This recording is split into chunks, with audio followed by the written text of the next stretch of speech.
어느 책에서 그 그리즐리맨이라는 영화에 대해서 소개한 것을 읽었습니다. 티모시 트레이드웰이라는 분에 대한 영화인데요. 이분은 환경운동가이고 곰을 굉장히 사랑하는 분이었습니다. 그래서 13년 동안 여름이 되면 알래스카에 있는 캐트마이 국립공원에 가서 회색곰, 그러니까 그리즐리라 부르는 회색곰과 함께 살았습니다. 밀렵꾼들에게 곰을 보호하기 위해서 그렇게 한다고 말했지만 실제로 회색곰을 밀렵하는 일은 거의 없습니다. 그도 그럴 것이 힘도 세고 빨라서 어지간한 준비 없이는 국립공원 안에서 밀렵한다는 것은 거의 불가능한 일이기 때문에 그렇습니다. 그럼에도 불구하고 트레드웰은 보호자를 자처하며 곰들의 보호자를 자처하며 곰들과 함께 머물렀습니다. 일반적으로 여름이 되면 여름이 끝나고 나면 공원을 떠났지만 2003년 어떤 이유에선지 트레드웰은 여자친구와 함께 10월까지 그곳에 머물렀습니다. 10월이면 가을이 시작될 때인데요. 그때는 곰들이 동면을 위해서 이렇게 칼로리를 많이 저장하기 위해서 많이 먹는 때이고 또 굉장한 공격성을 보이는 때이기도 합니다. 그때 낯선 곰들이 트레드웰의 텐트 주변에 찾아오기 시작했습니다. 평상시에 접촉하지 않은 야생곰이었습니다.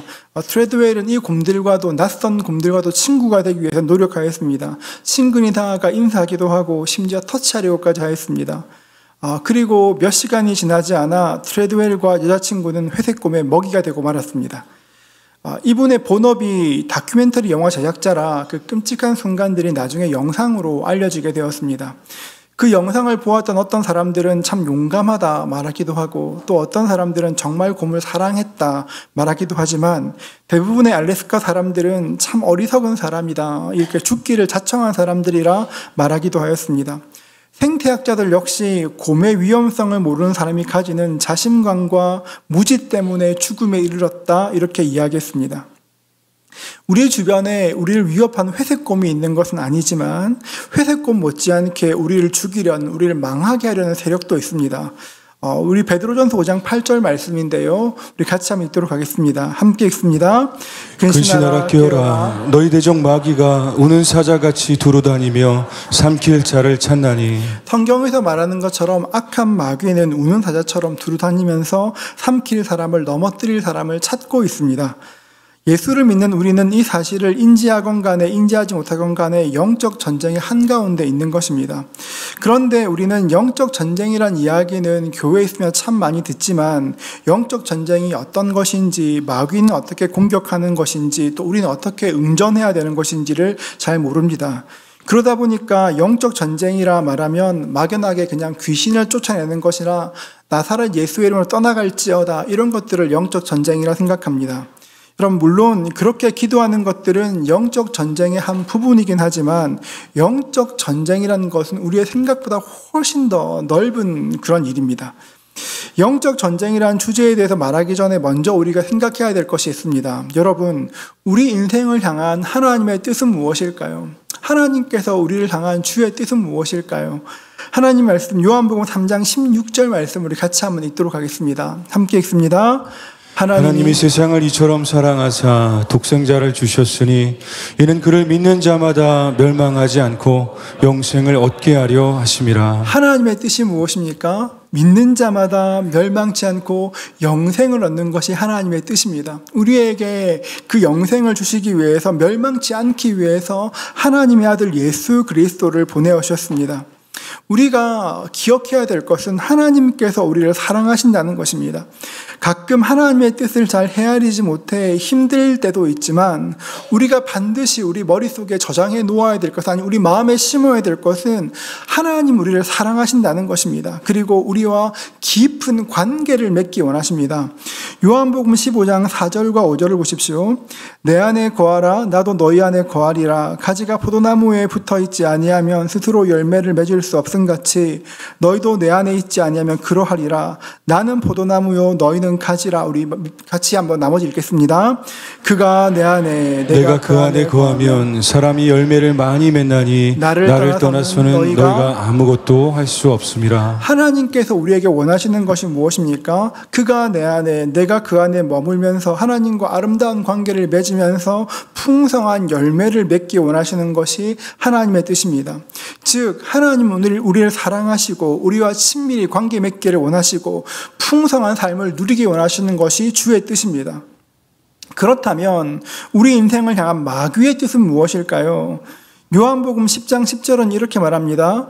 도둑이 오는 것은 도둑질하고 죽이고 멸망시키려는 것뿐이요. 그럼 마귀가 오는 이유가 무엇입니까? 마귀가 오는 이유는 우리 삶에 있는 좋은 것들을 도둑질하고 죽이고 멸망시키기 위해서 오는 것입니다. 우리 삶에 좋은 것들을 도둑질하고 죽이고 멸망시키기 위해서 마귀가 사용하는 방법들이 있는데요. 그 방법이 무엇일까요? 우리에게 죄를 사랑하는 마음을 주는 것입니다. 우리에게 죄를 사랑하는 마음을 줍니다. 여러분, 사람들이 왜 죄를 짓습니까? 여러 가지 이유가 있겠지만 여러분, 그 죄는 결국 그 끝으로 가면 죄에도 즐거움이 있기 때문에 그렇습니다. 죄가 괴롭고 힘든 것이 아니라 그 죄 때문에 얻을 유익이 있고 기쁨이 있기 때문에 죄를 짓는 것입니다. 히브리서에서 말하는 것처럼 죄에도 즐거움이 있습니다. 여러분, 우리가 죄를 짓고 죄를 즐거워하고 죄 가운데 살면 어떤 일이 일어날까요? 이사야 59장 1절과 2절은 이렇게 말합니다. 여호와의 손이 짧아 구원하시지 못하심도 아니요 귀가 둔하여 듣지 못하심도 아니라. 우리 그다음 같이 읽어볼게요. 함께 읽습니다. 오직 너희 죄악이 너희와 너희 하나님 사이를 갈라놓았고 너희 죄가 그의 얼굴을 가리어서 너희에게 우리 죄가 하나님과 우리 사이를 가르게 되고 우리 죄가 하나님의 얼굴을 가린다고 이야기합니다. 그러니까 죄 때문에 하나님과 가까이 할 수 없고 하나님과의 관계가 끊어진다는 것입니다.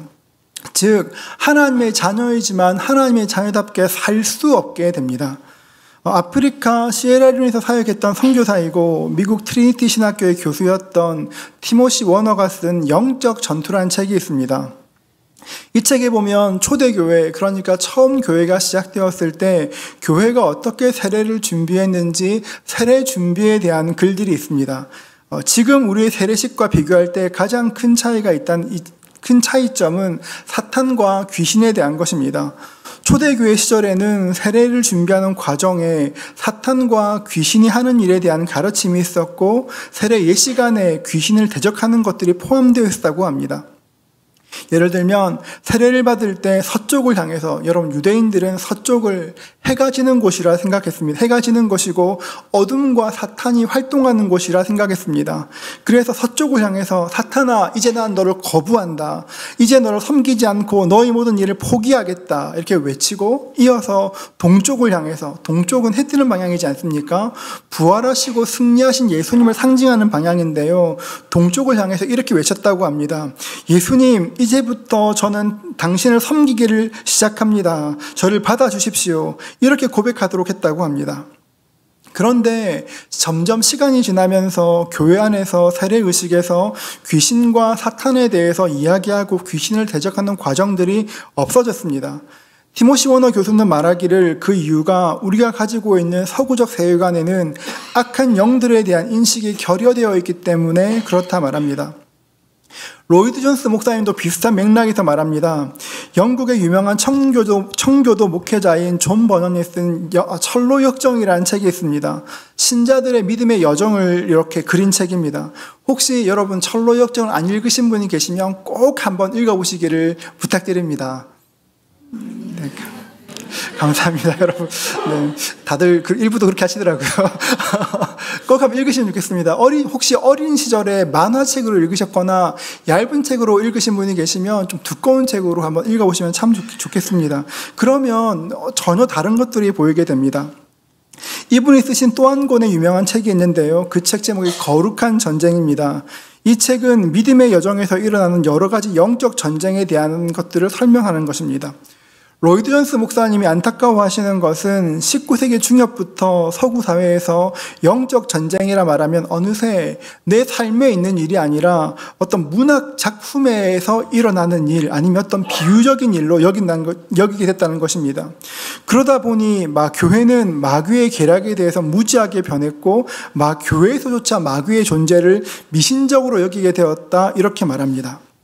그러나 우리가 분명히 알아야 될 것은 영적 전쟁은 여러분 우리 삶에 날마다 일어나는 일입니다. 마귀는 하나님과 우리의 관계를 깨뜨리기 위해 최선을 다하고 그리스도 안의 풍성한 삶을 누리지 못하게 하기 위해서 굉장히 애씁니다. 우리의 믿음의 여정에는 날마다 영적 전쟁이 있습니다. 그러면 마귀는 어떤 방법으로 우리를 넘어뜨리려고 할까요? 마귀가 주로 사용하는 무기들이 있는데요. 그 무기들을 말씀을 통해 세 가지로 한번 살펴보겠습니다. 마귀가 사용하는 첫 번째 무기는 의심입니다. 의심. 여러분, 가장 강력한 무기이고 첫사람 아담에게도 사용했던 강력한 무기입니다. 창세기 3장 1절을 보십시오. 그런데 뱀은 여호와 하나님이 지으신 들짐승 중에 가장 강교하니라. 뱀이 여자에게 물어 이르되 하나님이 그냥 어떻게 되었습니까? 참으로 너희에게 동산 모든 나무의 열매를 먹지 말라 하시더냐? 이렇게 의심을 심어주며 물었습니다. 이 말씀을 세 번역은 이렇게 번역합니다. 뱀은 주 하나님이 만드신 모든 들짐승 가운데 가장 강교하였다. 뱀이 여자에게 물었다. 하나님이 어떻게 하셨습니까? 정말로 너희에게. 이렇게 의심을 심어주며 물었습니다. 우리가 알아야 될 것은 첫사람 아담과 하와에게는 죄가 없었습니다. 죄성이 없었습니다. 죄가 뭔지 모르고 태어났습니다. 성인들에게는 어떤 일을 할 때 돈으로 유혹하거나 아니면 명예나 이성으로 유혹하면 흔들리기 쉽습니다. 그런데 여러분, 우리 영아부 같은 아이들, 우리 예쁜 영아부 이런 아이들에게는 아무리 많은 돈다발을 내밀어도 어떤 명예를 줘도 어떤 이성을 줘도 전혀 흔들리지 않습니다. 왜 그럴까요? 모르니까요. 여러분, 이게 그렇습니다. 아담과 하와도 마찬가지입니다. 죄가 뭔지 모르는 사람들이었습니다. 전혀 인식하지 못하였습니다. 우리를 유혹하는 것과 마귀가 우리를 유혹하고 넘어뜨리는 것과 아담과 하와, 죄성이 없는 아담과 하와를 유혹하는 것은 전혀 다른 차원의 이야기입니다. 죄를 모르는 아담과 하와를 유혹할 때 마귀가 사용했던 필살기가 바로 의심하게 하는 것이었습니다. 정말 하나님께서 그 열매 먹지 말라 하셨느냐? 뱀에게 물었습니다. 그리고 하와는 하나님 말씀을 의심하기 시작합니다. 여러분, 우리가 여기서 오해하면 안 되는 것이, 여러분, 의심하는 것이 잘못된 것은 아닙니다. 때로는 우리가 신앙에 대해서, 믿음에 대해서 의심하지 않고 생각하지 않으면 맹목적인 신앙이 되고 굉장히 위험할 수도 있습니다. 하나님께서 우리에게 이성을 주셨습니다. 깨닫는 은혜를 주셨습니다. 우리도 의심할 수 있습니다. 중요한 것은 의심하는 것이 아니라 의심을 어떻게 풀어가느냐 하는 것이 훨씬 더 중요한 것입니다. 뱀은 하나님의 말씀을 의심하게 하였습니다. 정말 하나님께서 동산 안에 있는 이렇게 열매를 먹지 말라고 하셨냐? 창세기 3장 1절 한 번 더 제가 읽어보겠습니다. 그런데 뱀은 여호와 하나님이 지으신 들짐승에 가장 간교하더라. 뱀이 여자에게 물어 이르되 하나님이 참으로 너희에게 동산 모든 나무의 열매를 먹지 말라 하시더냐? 물음표를 딱 던집니다. 그냥 4절을 보십시오. 4절은 이렇게 말합니다. 뱀이 여자에게 이르되 너희가 결코 죽지 아니하리라. 그 열매를 먹어도 하나님 말씀과 달리 죽지 않을 것이라. 너희가 그 먹는 날에는 너희 눈이 열려서 하나님처럼 될 것이라고 말합니다. 내가 몰라서 그런데 하나님이 지금 너희를 속이고 있다고 이렇게 의심케 만드는 것입니다. 뱀은, 마귀는 하나님을 의심케 하고 하나님의 말씀에 대해서 의심하게 만듭니다. 살다 보면 그런 순간이 찾아올 때가 있습니다. 갑작스레 하나님의 존재가 의심될 때가 있습니다. 하나님의 성품에 대해서 의심될 때도 있고 하나님 말씀에 대해서 의심이 생길 때도 있습니다. 갑작스레 고난이 찾아왔을 때, 지금처럼 세계 곳곳에서 전쟁이 일어나고 무고한 사람들이 속절없이 죽어나갈 때, 죽임당할 때, 때로는 인간의 힘으로 막을 수 없는 자연재해 때문에 처참하게 사람들이 죽고 무너질 때, 그때 우리 생각합니다. 하나님 정말 살아계신가? 하나님 진짜 선한 분인가? 우리 마음에 물음이 생길 때가 있습니다. 가끔은 하나님께서 정말 나를 사랑하실까? 하나님에 대한 사랑이 의심될 때도 있습니다. 내가 그렇게 기도하는데 하나님은 나에게 왜 응답하지 않으실까? 노력했던 일들이 허무하게 끝나고 나면 하나님 정말 나를 도우셨을까? 의심이 생길 수도 있습니다. 하나님 앞에서 울다라는 책이 있습니다. 휘트워스 대학에서 종교와 철학을 가르치는 제럴드 시처 목사님의 책인데요. 목사님은 결혼하신 지 11년이 지나서 첫 아이를 얻었고 그 후로 6년 동안 4명의 아이를 낳았습니다. 1991년 가을 아이들과 미국 인디언 역사에 대해서 이야기하다가 아이다호 근처에서 열리는 인디언 예배를 알게 되었고 그곳에 참석하기로 하였습니다. 목사님은 아내와 네 아이를 미니밴에 태우고 중간에 어머니도 픽업해서 함께 예배 장소로 갔습니다. 참 아름다운 곳이었습니다. 그곳에서 모닥불을 피우고 인디언 성도들과 함께 식사를 나누었습니다. 함께 예배를 드렸습니다. 예배가 끝난 후에 아이들은 모닥불 곁에서 인디언들과 함께 춤을 추며 즐겁게 놀았습니다. 참으로 좋은 시간을 가지고 저녁 8시 15분 목사님은 가족들과 함께 집으로 출발하였습니다. 10분쯤 지났을까 고속도로 맞은편에서 차량 한 대가 굉장히 빠른 속도로 달려왔습니다. 커브길이라 살짝 속도를 낮추었는데 맞은편 차는 감속하지 않았고 중앙선을 넘어 목사님이 탄 차와 정면으로 충돌하게 되었습니다. 나중에 알게 된 사실이지만 달려오던 차의 운전자는 원주민이었고 만취 상태에서 운전한 것이었습니다. 사고를 당했습니다. 차가 굴렀습니다. 주변을 보니까 의식이 남아있는 아이들은 공포에 질려 있었고 아내와 어머니와 아이들은 몸이 구부러진 채 의식이 없었습니다. 목사님은 새 아이만 데리고 찌그러진 창문 밖으로 나왔습니다. 아름다웠던 저녁이 잊을 수 없는 밤으로 변화했습니다. 평생을 함께했던 어머니, 20년 동안 함께 살았던 사랑하는 아내, 4년 동안 함께 살았던 딸이 순식간에 작별 인사도 없이 세상을 떠났습니다. 목사님은 말하기를 그 끔찍한 밤의 사건이 끝이 아니라 시작에 불과했다고 말합니다. 목사님은 꽤 오랜 세월 동안 눈물도 말라버릴 만큼 많이 울었고 극심한 우울을 경험하게 됩니다. 평생 동안 섬겼던 하나님이 느껴지지 않을 만큼 깊은 영적인 밤을 경험합니다. 책에 이런 내용이 있습니다.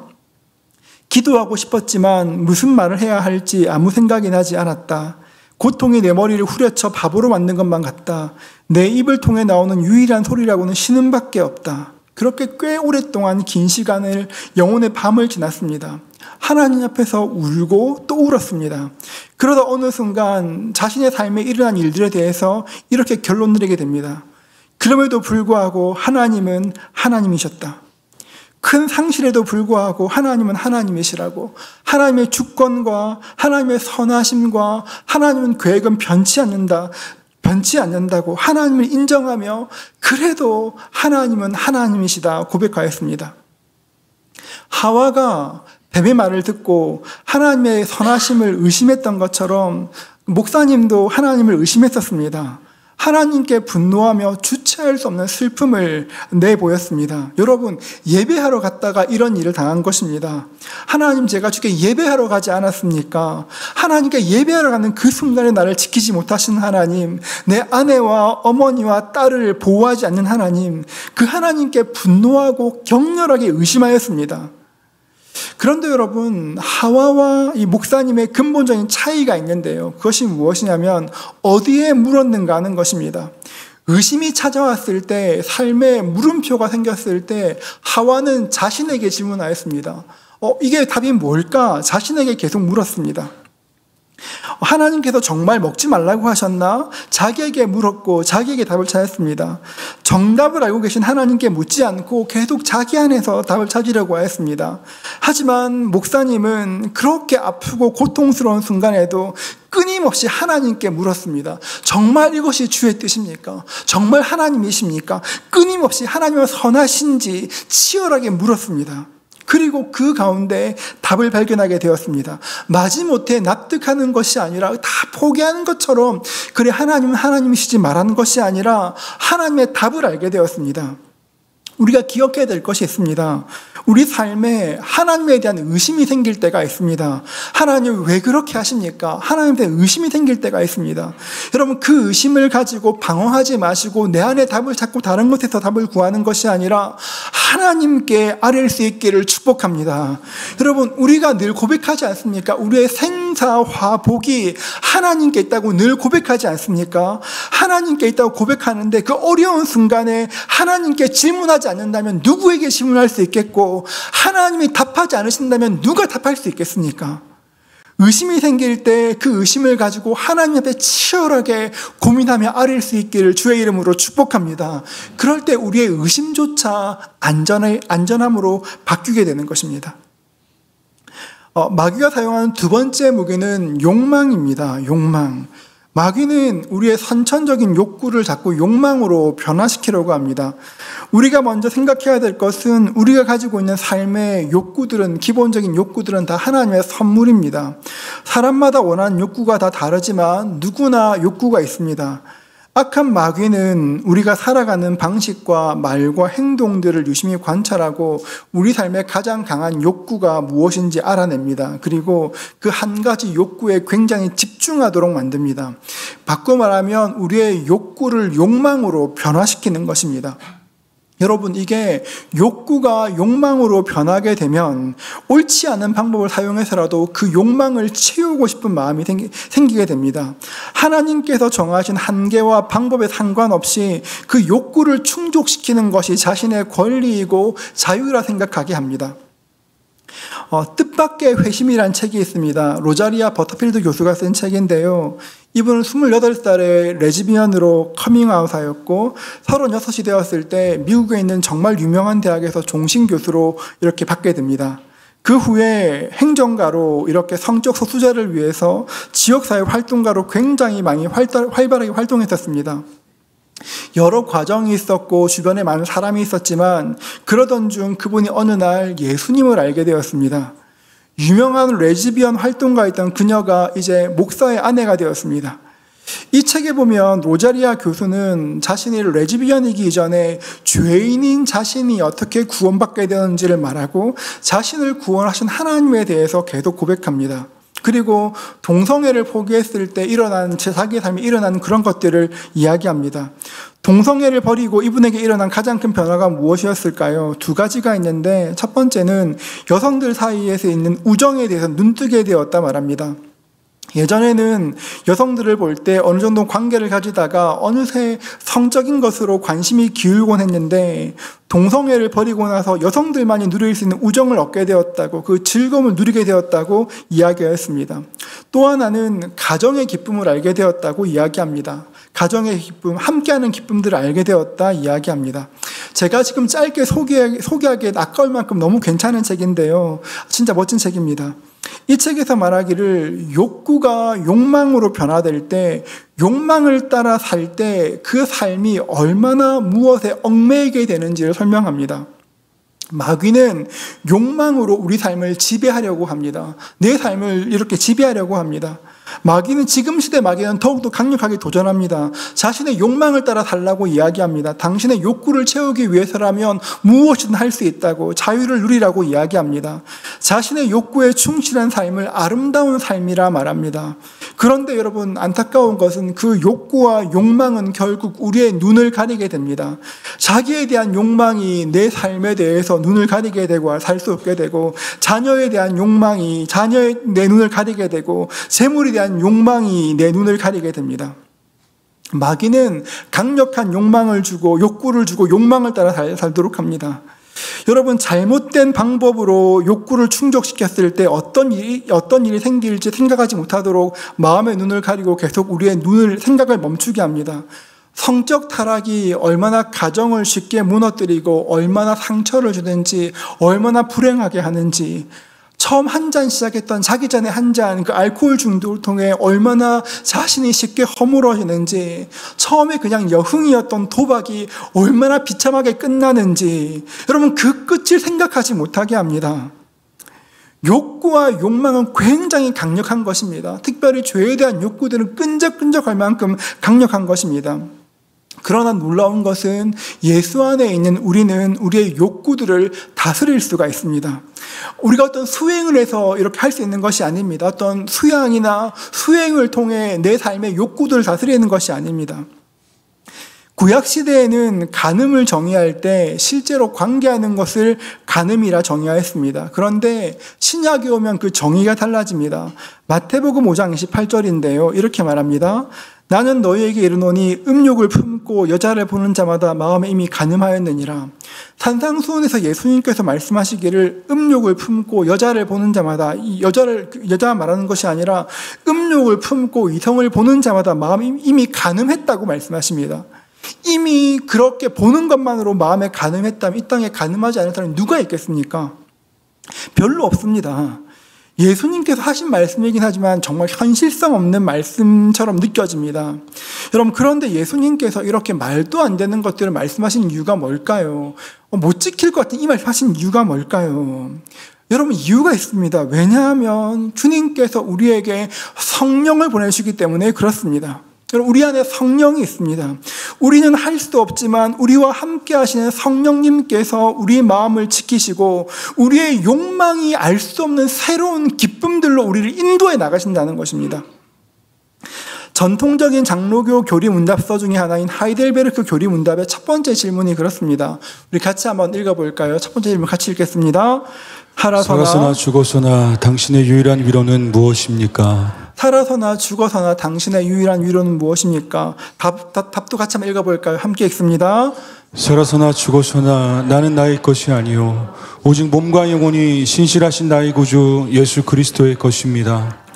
그는 자기의 보배로운 피로 나의 모든 죄값을 온전히 치르셨고 마귀의 모든 권세에서 나를 해방하셨습니다. 그는 또한 하늘에 계신 내 아버지의 뜻에 따라 나의 머리털 하나도 떨어지지 않게 보호하시며 모든 것이 나의 구원을 위하여 협력하도록 하십니다. 그러므로 성령으로 나로 하여금 영생을 확신하게 하시며 이후부터는 마음을 다하여 기꺼이 주를 위하여 살게 하십니다. 하나님께서 우리 마음에 세상의 욕구와 욕망이 채울 수 없는 새로운 차원의 기쁨을 우리 삶에 주시는 것입니다. 저는 가수 하림 씨를 좋아하는데요. 그 하림 씨의 노래 중에 사랑이 또 다른 사랑으로 잊혀지네라는 노래가 있습니다. 이 노래 가사처럼 사랑은 또 다른 사랑으로 잊혀집니다. 마찬가지로 우리 안에 있는 욕망은 여러분 내가 누른다고 해결되는 것이 아닙니다. 내 삶에는 욕망들은 누르고 누를수록 그것이 해결되는 것이 아니라 어느 순간 뻥 터지게 되는 것입니다. 우리의 욕망을 억누르는 것이 아니라 다른 기쁨으로 바꾸어야 합니다. 예수 안에 기쁨이 있는데 그 기쁨으로 바꾸어야 합니다. 그럴 때 세상이 주는 욕구 가운데 승리할 수 있는 것입니다. 여러분, 그런데 여러분은 주님 안에 있는 그 기쁨을 충분히 누리고 계십니까? 아멘이라고 하시죠, 여러분. 너무 마음의 소리인가요? 한 번 더 질문하겠습니다. 여러분은 예수 안에 있는 기쁨을 누리고 계십니까? 아멘. 여러분 꼭 그러시면 좋겠습니다. 얼마 전에 새가족 신방을 했었습니다. 우리 교회에서 처음 예수님 믿기 시작하신 분이신데요. 그분이 저에게 이렇게 말씀하셨습니다. 목사님, 학교 다닐 때도 제 주변에 교회 다니는 친구가 많았었고 직장에도 교회 다니시는 분이 참 많으신데 왜 아무도 저에게 교회 가자 얘기 안 했을까요? 이렇게 좋은데 왜 자기들끼리만 누리고 저에게는 말하지 않았을까요? 이렇게 말씀하시며 눈물을 흘리셨습니다. 예수 안에 있는 기쁨을 누리고 나니 세상의 기쁨과 또 다른 기쁨 가운데 그 기쁨을 누리고 만족하게 되는 것입니다. 여러분, 마귀는 우리 욕망을 줄 때 가장 전형적으로 하는 것이 굉장히 조급하게 합니다. 급하게 나의 이 욕망을 급하게 채우려고 합니다. 여러분, 내 안에 그런 조급함이 들 때 여러분 기억하십시오. 아, 지금 마귀가 나를 공격하는구나. 나 쓰러뜨리려고 하는구나. 나 죄짓게려 그러는구나 생각하십시오. 그리고 그 순간 우리와 함께 하신 하나님을, 성령 하나님을 의지하십시오. 그럴 때 주께서 도우셔서 우리의 욕망들을 이기게 하실 것입니다. 성령으로 우리의 욕망을 이길 수 있기를 주의 이름으로 축복합니다. 마귀가 세 번째 사용하는 무기는 분열입니다. 분열. 마귀의 목표는 아까 처음 설명한 것처럼 하나님께서 세우시는 모든 관계를 무너뜨리는 것이 마귀의 사명입니다.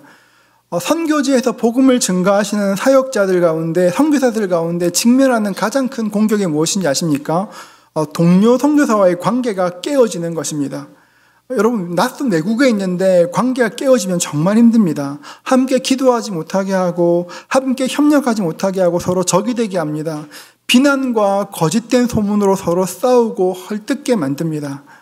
여러분, 교회 공동체 안에서 어떤 사람이 다른 누군가와 싸우고 원수가 되었다면 원수는 상대방이 아닙니다. 두 사람이 기억해야 될 공동의 적은 바로 분열을 부추기는 마귀입니다. 물론 살다 보면 불가피한 분열도 있습니다. 참과 거짓을 선택해야 될 때도 있습니다. 하나님께서는 어떤 경우에도 악과 하나 되라 말씀하시지 않습니다.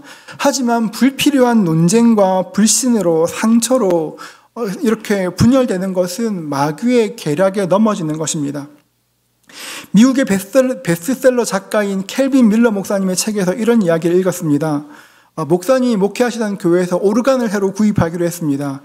여러분, 교회에서 오르간을 구입할 때는 이렇게 전자 오르간은 브랜드가 두 개밖에 없습니다. 알렌을 구입하든지 로저스를 구입하든지 우리나라도 똑같습니다. 둘 중에 하나만 구입합니다. 그런데 성가대에서 의논한 결과 다수의 의견으로 알렌 오르간을 선택하게 되었습니다. 그런데 유독 한 사람이 그거 오르간 아니라고 로저스를 사야 된다고 의지를 굽히지 않았습니다. 함께 막 이야기하다 결국 다수결대로 알렌 오르간이 설치되었습니다. 반대하던 성도는 시간이 지날수록 교회에 대해서 냉담한 태도를 가졌을 뿐 아니라 교회와 성가대를 비난하는 일이 잦아졌습니다. 그러던 중 부흥의 기간에 강사로 오신 목사님께서 용서와 화해를 주제로 말씀을 증거하셨습니다. 그리고 기도 시간에 성도 간에 혹시 서로 마음 상한 일이 있는 사람이 있다면 찾아가서 화해하고 함께 기도하라고 성도들에게 찾아가서 기도할 수 있는 시간을 주셨습니다. 목사님이 기도하시다가 오르간 때문에 상처 입은 그분이 생각났습니다. 그래서 그 성도님을 찾아가 이렇게 말했습니다. 많이 속상하신 것 압니다. 우리 이제부터 함께 마음 풀고 기쁨으로 하나님을 찬양합시다. 함께 기도합시다. 권면하였습니다. 그러자 그분이 이렇게 말했다고 합니다. 목사님, 저는 목사님과 같은 분과는 절대 기도하고 싶지 않아요. 목사님께서는 로저스 오르간을 구입하기 원하는 저의 의사를 짓밟으셨어요.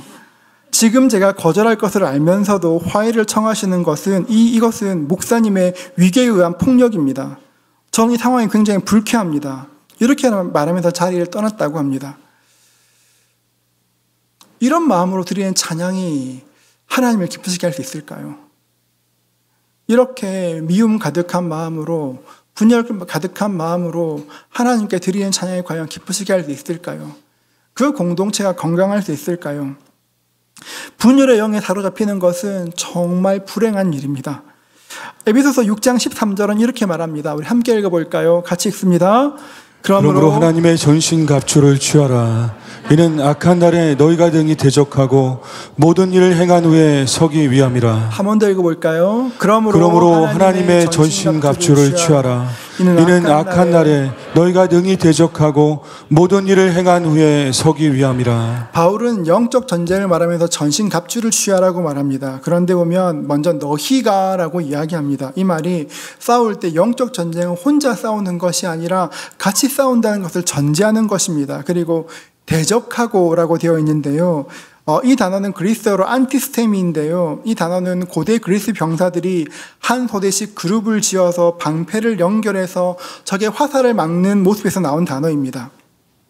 훈련된 병사들이 징이 박힌 신발을 신고 방패를 쫙 붙이고 칼을 들고 방패를 들고 함께 버티면 그 화살이 비처럼 쏟아져도 견딜 수 있고 싸우게 되는 것입니다. 하나님께서 우리에게 말씀하시는 것이 무엇입니까? 함께 싸우라는 것입니다. 영적인 전쟁을 싸울 때 나 혼자 그 전쟁을 수행하는 것이 아니라 함께 싸우라고 말씀하십니다. 관계에서 어려운 일을 당할 때가 있습니다. 여러분, 자존심 상할 때가 있습니다. 여러분, 그럴 때 여러분 그 사람을 대적하는 것이 아니라 하나님께 나가서 좀 여쭈어 보시고 한번 기도해 보십시오. 하나님, 정말 제 자존심이 상해서 너무 힘듭니다. 한번 기도해 보십시오. 하나님께 사랑을 부어주십사 한번 기도해 보십시오. 아무리 분열되고 상처 많은 곳이라고 해도 하나님이 사랑을 주시면 생각지 못한 일이 일어납니다. 우리가 어떻게 그런 일을 할 수 있습니까? 나는 내 자존심을 굽힐 수가 없는데 나를 위해서 십자가 지신 그분을 알기 때문에 나체로 못 박히시고 핍박당하시는 걸 알기 때문에 그분이 이루신 성취에 의지해서 우리가 주 앞에 나아가게 되는 것입니다. 하나님께 사랑을 부어주시면 내가 할 수 없는 일들이 이루어지는 것입니다. 여러분, 분열의 위험이 있을 때, 굉장히 아플 때, 그때 오히려 함께하기를 선택하고 하나님께 기도할 수 있는 저와 여러분 되시기를 주의 이름으로 축복합니다. 이 원칙들이 지켜질 때 우리 가운데 영적인 승리로 나아가는 것입니다. 이제 우리가 기억해야 될 것이 있는데요. 여러분, 마귀의 시험은 거의 모두가 기출 변형입니다. 제가 제자훈련할 때 자주 이야기하는 것이기도 한데요. 여러분, 마음속으로 여러분이 짓는 죄를 한번 생각해 보십시오. 죄를 떠올려 보면 우리가 짓는 죄는 그렇게 다양하지 않습니다. 많은 경우에 같은 죄를 반복해 짓습니다. 같은 죄를 반복해 짓지 창의적으로 새로운 죄를 짓는 일은 거의 없습니다. 여러분, 마귀의 공격도 마찬가지입니다. 여러분, 마귀가 주로 여러분의 삶에 어떤 것으로 공격합니까? 의심입니까? 욕망입니까? 분열입니까? 아니면 다른 어떤 것입니까? 마귀가 우리를 어떻게 어떤 무기로 자주 공격하는지 살펴보면, 그것을 알면 성령님께 도움을 구할 수가 있습니다. 많은 사람들이 계속 마귀가 자주 같은 걸로 공격하는데도 그게 뭔지를 생각지 않다가 당하게 되는 것입니다. 여러분, 자주 넘어지는 죄가 있으십니까? 여러분, 그 죄를 가지고 하나님께 나가 아뢰어 보십시오. 하나님의 도움을 구하십시오. 그럴 때 하나님의 선하신 은혜가 우리를 붙드시는 것들을 경험하게 될 것입니다. 우리는 승리하게 될 것이고, 영적 전쟁 가운데 승리로 함께 이루어 가게 될 것입니다. 우리 모두가 영적 전쟁에서 적을 알고 나를 알아 백전백승할 수 있는 그 은혜가 임할 수 있기를 주의 이름으로 축복합니다.